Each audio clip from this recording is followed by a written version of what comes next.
Today I want to talk to you about why we named our channel This Farm is a Mess. When I was a little girl, one of my favorite books growing up was a book called This Farm is a Mess. It was written and illustrated by Leslie McGuire, and I remember as a child I just thought it was the funniest and most creative book, and I made my dad read it over and over and over again. Early on in our marriage, we adopted the phrase, "This farm is a mess." The expression traveled with us from our first apartment through all of our moves that we've made, all the way up until this place. So this week, I wanted to share with you the book that stuck with me for so long.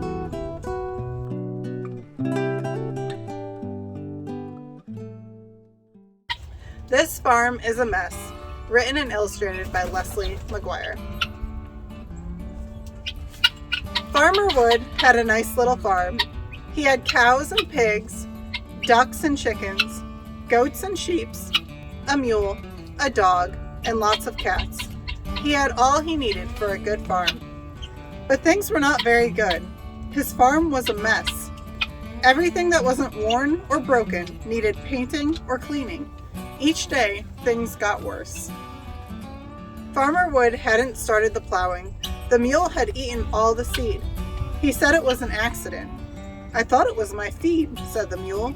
"This farm is a mess." Farmer Wood headed to town to buy more seed, but the truck wouldn't start. "I think I'll go lie down," he said. "This farm is a mess." No sooner had he settled down for his nap than all the cows clattered into the living room. "We haven't been milked since yesterday," they mooed. "Besides, we're staying here until the barn is clean. This farm is a mess." Farmer Wood couldn't sleep, so he went to the kitchen for a cup of coffee. But he couldn't find a cup.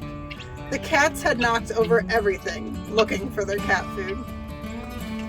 "Why worry about a few broken cups?" meowed Herman the cat. "This farm is a mess." Farmer Wood began to clean up when he remembered he hadn't collected the eggs.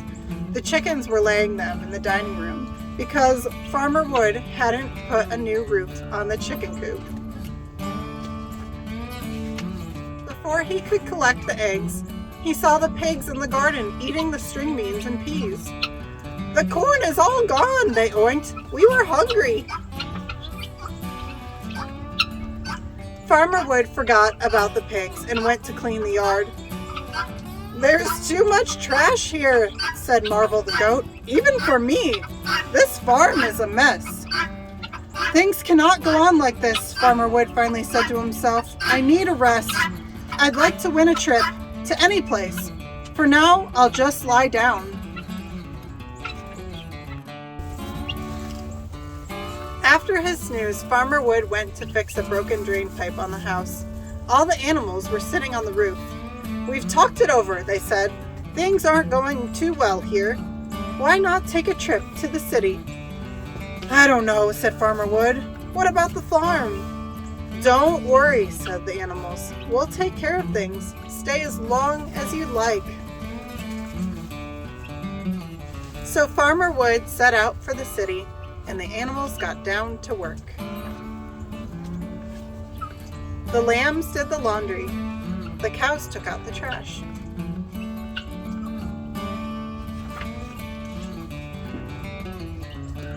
The animals mended the chicken coop, painted the tool shed, cleaned the barn, and fixed the truck.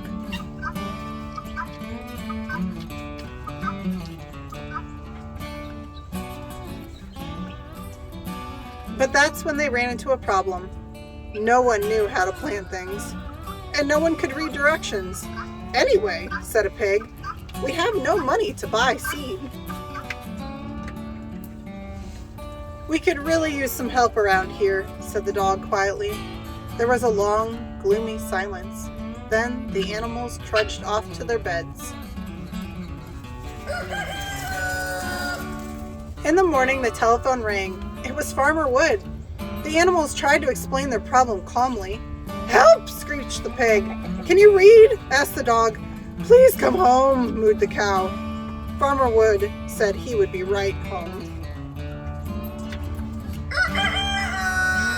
That afternoon, he came puffing up the driveway.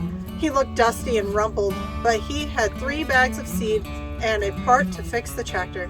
"Say," called Farmer Wood, "things look very nice." "Oh, it was nothing," said the animals, and they asked him how his trip was. "All right," sighed Farmer Wood, "but I missed having too much to do." "We missed you too," said the animals. "We can do a lot, but we can't do everything." "I know what you mean," said Farmer Wood. "Being a farmer is harder than it looks." The dog asked, "If we help you from now on, do you think things will be better?" "I certainly do," said Farmer Wood.